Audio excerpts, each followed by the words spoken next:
Hello and welcome to the third part of the ongoing series of a tutorial about back in time in Skyward Sword.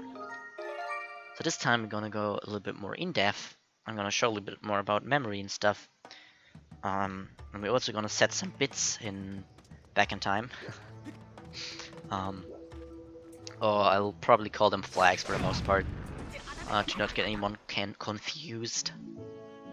But first of all, today the topic basically is RBM, Reverse BiTmagic. Don't worry if you don't know what BiTmagic is, because you don't need to. We're gonna explain that later, because BiTmagic actually a little bit more complicated than Reverse BiTmagic. So to start off, I'm just quickly want to go over flags. So there are two main types of flags. One is global flags and one is area-specific flags. So we're first gonna focus more on the global flags because they're a little bit easier to understand when doing Reverse BiTmagic. Global flags in general are, or the known global flags are story flags and inventory flags. You heard me talk about story flags before, but I've never really shown it to you, so I'm just gonna give you a look behind the curtain and show you how it looks in the memory of Skyward Sword. So this right here is the documentation we did on the story flags in Skyward Sword. And all the green things are stuff we can access back in time. And why that is important, because RBM basically allows you to get all these green things onto your file. So, because it basically is similar to Reverse BiTmagic, where we start and then run into loading zone. This time we start and then we acquire a flag, basically.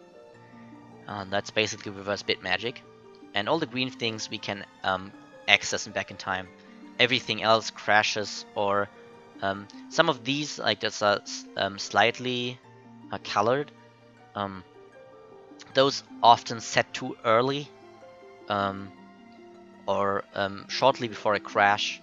So there only there's you cannot directly RBM them because you cannot start before they play. Or if you start before they play, then it goes too long and it crashes or something like that. So yeah, the green ones are the basic one we'll focus on for now. And the one we'll do now is this one, the Fahrenheit pillow, because it doesn't really need any of on any big setup. Just having an early game file will do for the most part. Just don't have the Fahrenheit pillow already set, and there should be no problems with this one. Okay, and I also want to go give a quick view into the inventory. This is how the inventory look. Yeah, by the way, this is like Japanese memory. I don't think you'll probably not look into memory, but just as a reminder, there are different addresses for different versions. Same here. Yeah, again, green doesn't mean the same. Means the same thing. So yeah, this is just a quick view. It's not important, but if you want to like get a better understanding, you can ask in the Discord or look into resources in Discord, and there's gonna be some of these documentations, and you could just ask for the others, and then it's probably will get posted. And this also is a quick look into this is the counter section. For this part here, the first part, we can all of the stuff we can actually manipulate. Everything that's further down, it's harder to manipulate. Some can still be manipulated. Yeah, there's no we've not yet made a color scheme for it because it's not really important. The only really important thing is the crystal counter down here, because that actually is used, but you don't really care about this actually. But just as a reminder, you can also RBM a counter or add something to a counter and RBM that, which is basically the same thing as the other RBM. It's just basically like starting before you update the counter, and then it will be on your file. So again, now we have to get to the goddess stage in order to place the Farron pillar. Because in order to RBM, again, we have to actually do the action back in time in order to RBM it. So for now we have to get past this gate. We don't know any way of doing that at the moment, other than what I'm gonna show now, which is just running off here, and you will, the game will put you behind the gates. Later there will gonna be more ways to do it, but for now, this is gonna be what we do. Just as a reminder, if you're like following the tutorial at the moment, don't worry if you don't get this first try. I mean, I might even not get it first try, depends on, because it's important that you start before the things applies. I'm just gonna quickly show it off just so you can see what happens in memory actually. So here, right here, this is what we looked up earlier. This is the place where it needs to set 80. I'm just gonna show it again. Right here. There you go. This is like 6, 7, 80. So this right here. And if this one sets to 80, then basically then the thing applies to my file. And as you can also, by the way, see that it like changes whatever file I've set, pending. This is just a really small part of the story flags, by the way, just to show it. So yeah, I'm just gonna. It doesn't really matter with what you enter the file. It's just important. I'm just gonna use my early game file because it will have the last. Well, I probably have to go through all the text anyway. So yeah, you might have to go through file text because placing a pillar and never getting to text actually, it depends on what save files you use. But don't worry, they don't do anything harmful. Right now, by the way, you can see I don't have a sword. I can get a sword by selecting a file that has a sword. So I'm just gonna. I need a goddess sword in order to strike the pedestal right there. So I'm just gonna give myself this file. So yeah, get a direct strike in, hit this thing. So if this for some reason does not raise for you, then the file you had is not good for that. We will explain it very quickly, no, not very soon after this, but for now, it's best to just have a different file selected. Best is always to have the early game file selected, because that one definitely has not a flag that is breaking this. So yeah, just if you're at it, we'll explain it later why it happens, but for now, as a reminder. So we're just gonna place the tablet. I'm gonna do it on file 2. You can do it in any file you want to. Again, it should not have the Farron pillar, otherwise you don't see any difference. So this is why I'm using the early game file. So again, starting before the thing sets while the thing is rising. So first, it's best probably to just show me doing it.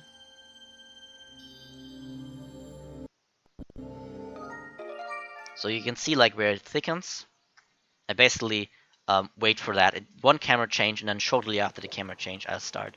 And I should have not marked it, but you can see it just took over onto my file, and now there's T80. And if I look over there, you can see it doesn't show the good color because of, but you can see it's the Farron pillar.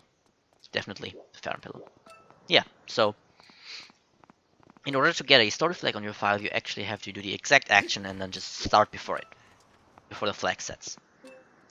Again, you can rewatch this section to see like actually the thing changing. I shouldn't have marked it. Then you should have seen it a little better. But yeah, oh well. You can see the Farron pillar now. So yeah, obviously in order to have that later, you want to save. Otherwise, yeah, you'll lose that flag, obviously. So next up is gonna be the inventory stuff. Just as a quick show off, it's the exact same way of doing it. I'm gonna use the early goddess sword for it. So again, I just reload in order to activate back in time, and I can also just quickly show that it's definitely the ferret pillar right there. And I definitely didn't had it beforehand.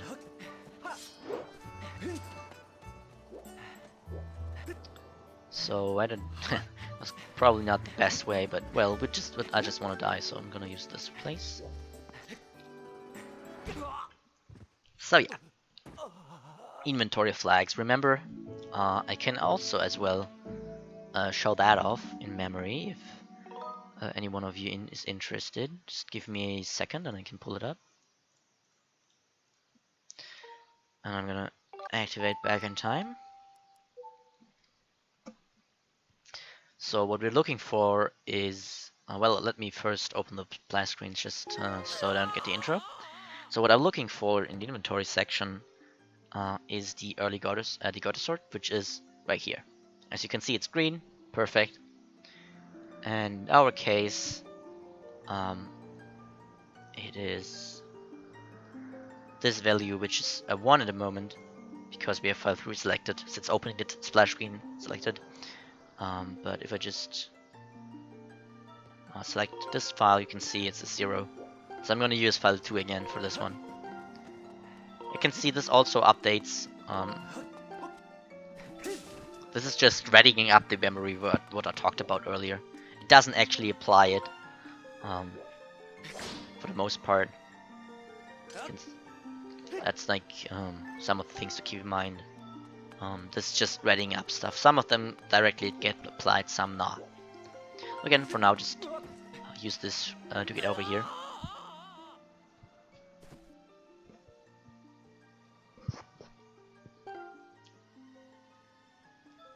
Again, this one is also a little bit tricky. It's not as bad as the other one, but yeah, it's just something you need to get used to for the different REMs, because every action, like every flag, gets set in a different, like at a different time. You just need to learn the timings for it. Yeah. The best thing is just to watch runners who actually, do the runs you want to do, and just look at their timing. But also keep in mind that good runners will start earlier than they need to.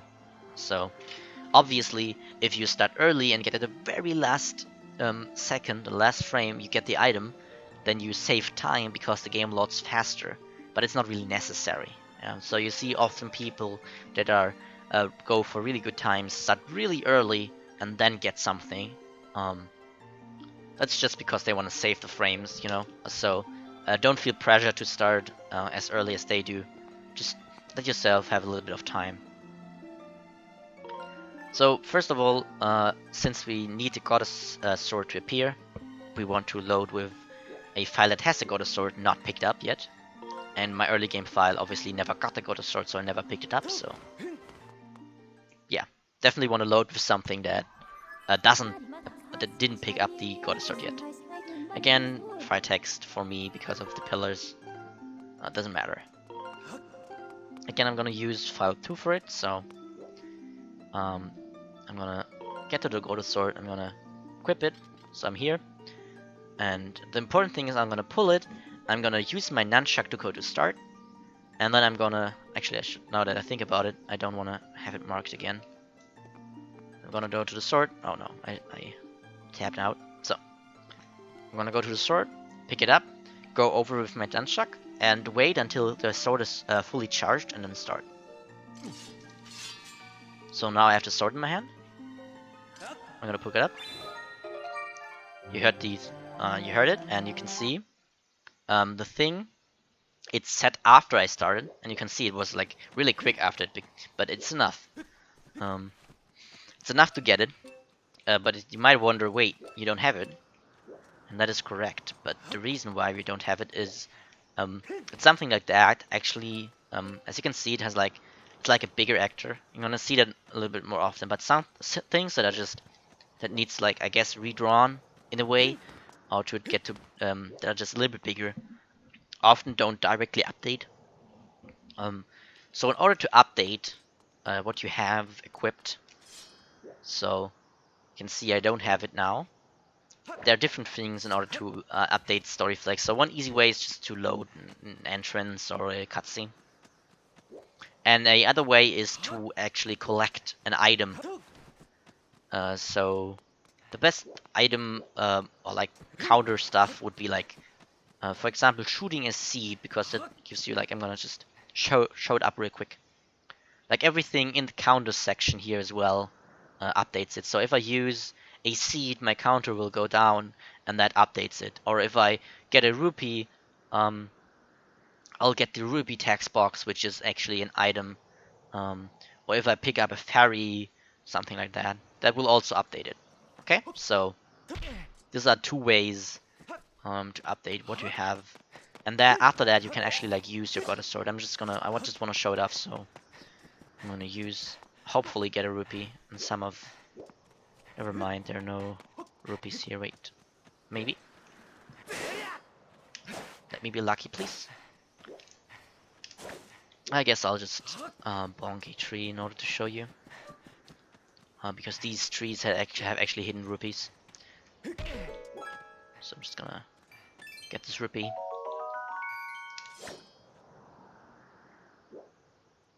I guess it's a bit. So yeah. So now it actually technically updated, but again, it's this bigger actor. So yeah, it's probably not the best example for like updating it a different way, but technically now it is actually saved it. So you could save it a statue and you would get a goddess sword. If you were to save before you updated the, like if I directly saved after I did the goddess sword RBM, I would actually not get the goddess sword, because you need to actually update it at least once, just so the game can actually read it into the proper place for it, because the place we're looking at right now is just current item inventory flags, so the moment, so it's not in the actual place where the game reads from normally. Yeah, so just go into here and you can see I have now got a sword. So yeah, that's for the two easier types to understand. So I'm now gonna go into the more complicated REMs, which is also the more useful ones. But for that I'll have to introduce another type of flags, the area-specific flags.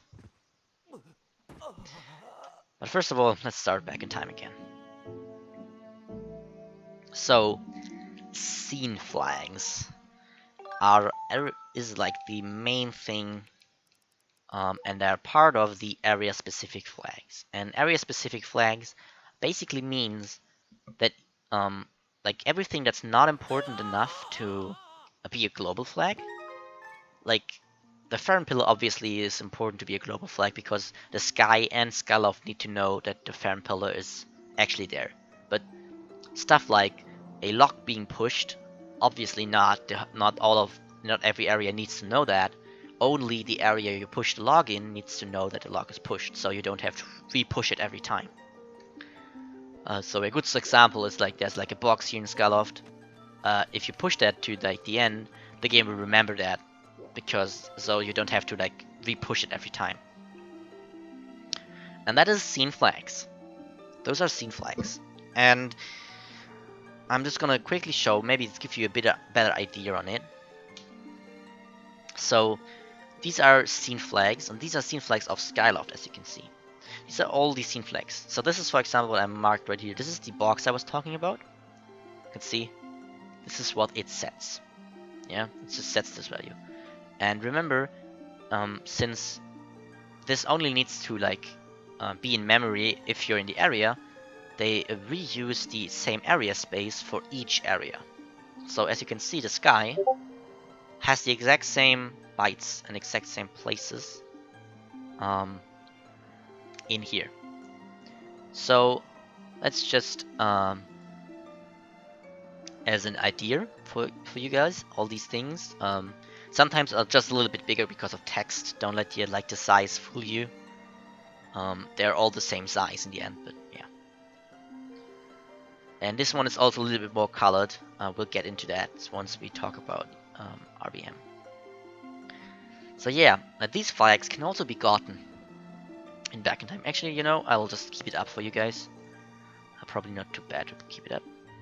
So these things can also be gotten in back in time, and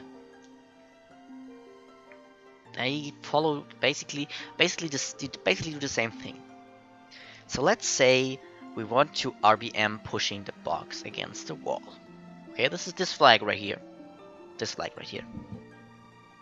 So just a reminder, file 1 saved in Eldon, file 2 saved on Skyloft. Just so you know. If we do this RBM with, so I want to apply it to file 2. When I want to apply it to file 2, I do the exact same thing. This gets applied to this memory space, and when I load, well, the box is a bigger actor, so I need to reload and commit. But after that, that's the same thing with inventory, just a different way. The thing will be pushed. So let's see. Let's do this. Let's do this. So I'm gonna go over there. So again, this one is a little tricky, I guess. I sometimes fail it. Let's hope I don't fail it.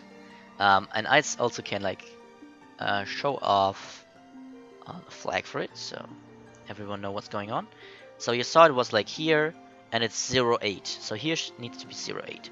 I can even like, since it like you can set it, I can like show it real quick. I like push it all the way. There you go. And I'm pushing out, and then it's like unset again. What I'm gonna do, I'm gonna start my file, and then push it. Okay, so it's now on here. But as I said earlier, it's a bigger actor, so it actually does not apply right now way. But first of all, this type of flag actually don't update when just going through a loading zone. So for this one, you actually need to do the action of updating.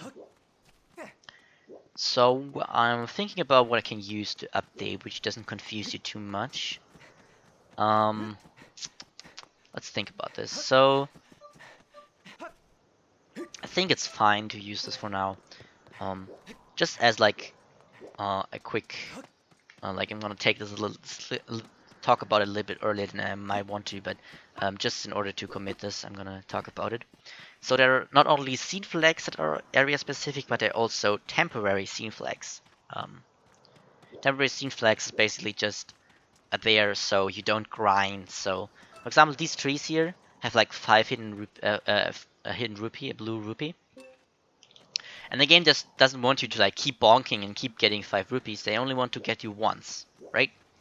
So what they do is they make these temporary flags which only stay until you leave the area. So if I bonk this tree, leave Skyloft, and come back to Skyloft, I can get the blue rupee again.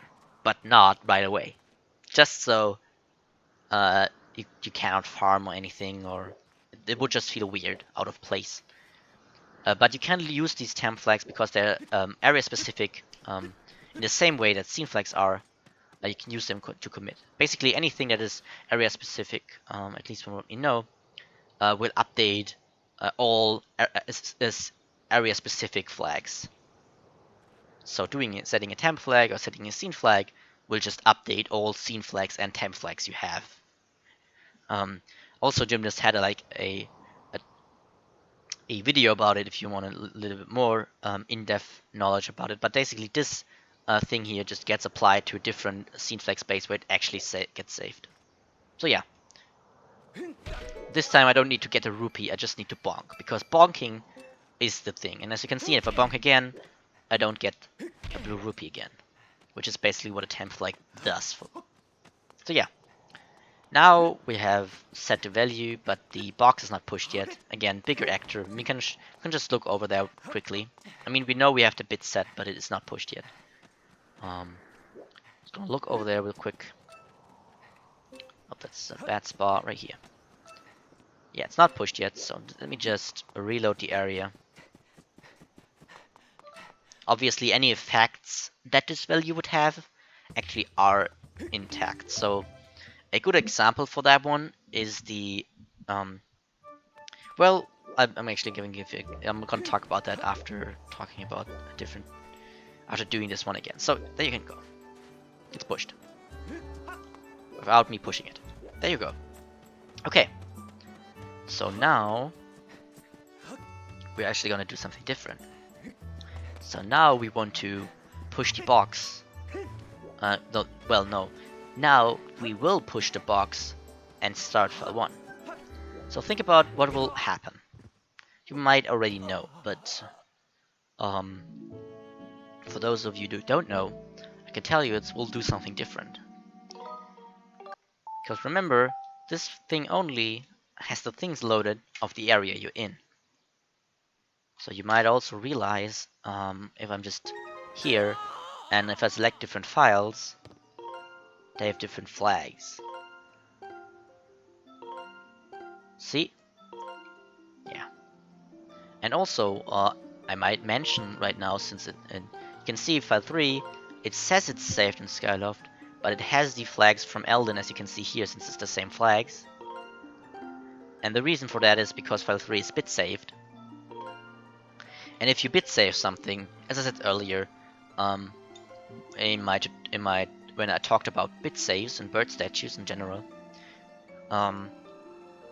the respawn coordinates didn't get saved, and also your scene flags didn't get updated yet. So that's why. So this technically still has the Elden flags and can be used as such. But it is saved on Skyloft. And if I start it, I will land on Skyloft and it will update this thing down here. You can also can even look it up. I can show it later, maybe even. So yeah, what it's gonna do now? We're gonna look it up. Okay, we will do this, but wait, we're not on Skyloft, right? So let's see Elden. Elden? Oh, it is red rupee behind bombable wall left after first slope section. Basically means when we set this, the rupee will be collected. Obviously a pretty useless flag, but there are a lot of more useful ones. So one we'll all use is this one right here. Open door to Earth Temple, which corresponds to open shed door at night. There you go. So again, the Earth Temple door is a bigger actor, so that's a good example of what I was talking about earlier. All the things that the flag does still take effect, although it didn't get updated yet. So for the Earth Temple, it actually is important, because when you RBM it, you might know you go up there and the door is closed, right?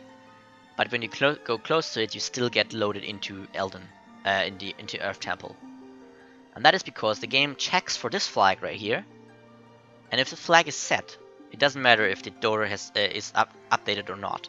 If that flag is set, then the game will make this loading trigger for the cutscene, and it basically allows us to just move into the loading trigger and enter Earth Temple. So yeah, but for now we'll just do this pretty useless one just to show it off. So you can see this is the Elden flags we have right now, and you can also see, well, you might actually see something interesting. So you don't be scared about what happens as well here. Let's see if this is close. Yeah, this is, well, maybe 2 steps and still. There you go. Again.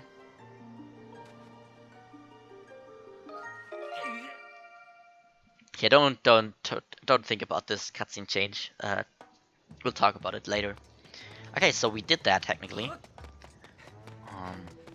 So the good thing about, so I showed earlier that you need to commit normally. So if I would have pulled it a little bit more up, you might have seen that there was a flag that actually set. It wasn't a scene flag. It was like more of these temporary like flags. It doesn't really matter what it does. It's just important that it's an area specific flag and we know what that means.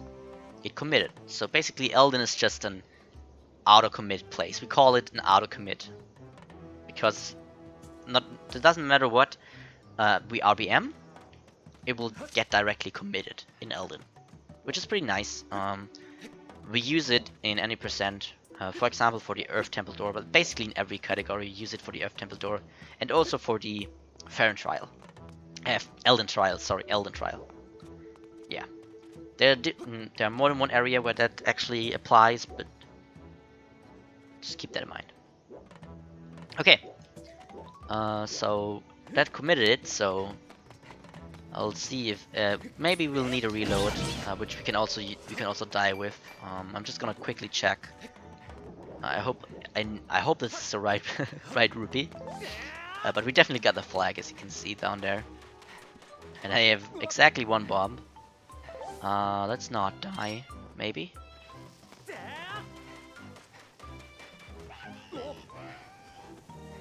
Oh well, I died.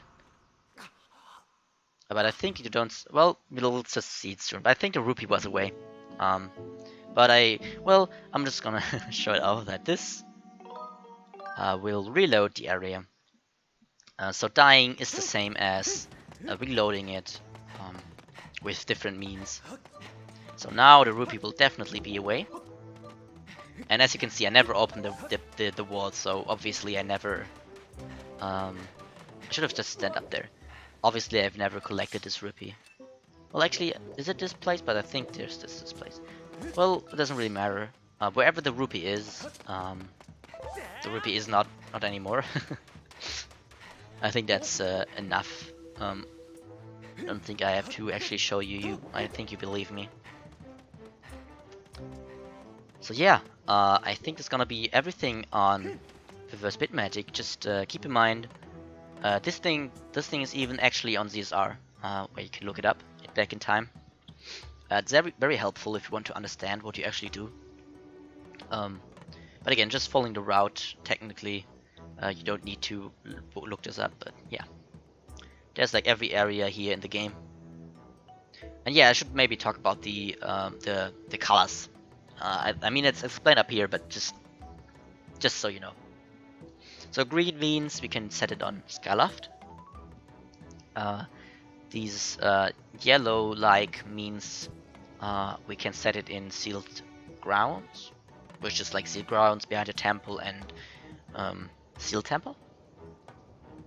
And this orange here means we can set it in sky, and light blue means we can set it in Lake Florida. And how it basically works is that the fastest things have the color priority. Basically, since Skyloft is the fastest to do stuff on, everything we can do in Skyloft has priority. So everything that is like bold and italicized basically means we can RBM it. So as you can see, this one here, we can REM it, but it's not in the color of Skyloft. And the reason is because getting to this one is way harder and needs way crazier setup than to use the Sealed Grounds one for it, which is Ebekoblin defeated. Yeah. So this is how basically how it's ordered, and why colors are like this.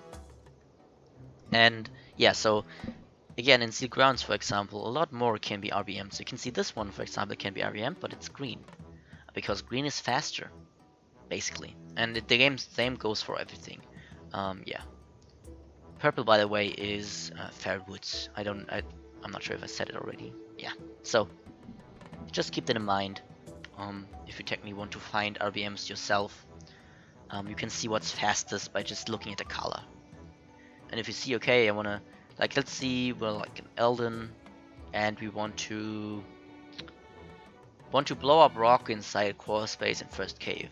So okay, we want to RBM this. So what is it? It's like here, okay, 310, and it's Farron. It's the fastest. Let's see, Farron 310, lock after swinging on initial row. Okay, and then you have to do that, and then start before doing it, before the flag sets, and then yeah. Again, just as again general information, it's probably, in my opinion, it's best to just show directly in memory to understand what's happening. I hope this was not too confusing, because it's just getting more confusing from here. Because next up is gonna be BiTmagic, which I intentionally put after. and normal reverse BiTmagic. See you soon. Bye.